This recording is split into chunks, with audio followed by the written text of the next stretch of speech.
may kanya-kanyang ganap nung day off nila ang Don Bell.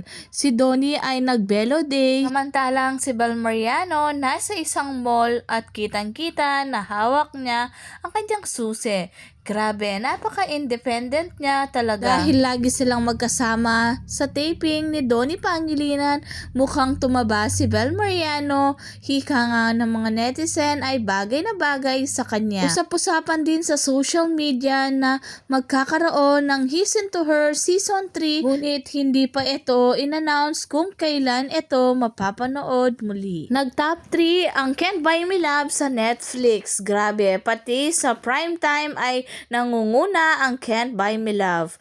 Kahit patapos na ito, talagang tinatangkilik ng mga netizen. Lahat ng mga ginawang proyekto ng Don Bell, laging nangunguna. Sabi nga nila, yan ang Don Bell thing. Dahil talagang sa kanilang acting ay mapapasabay ka sa pag-iyak pag sila na ang gumanap. Kakalungkot lang isipin dahil sa April 11, Thursday, 2 p.m. magkakaroon na sila ng final conference sa kanilang teleserye.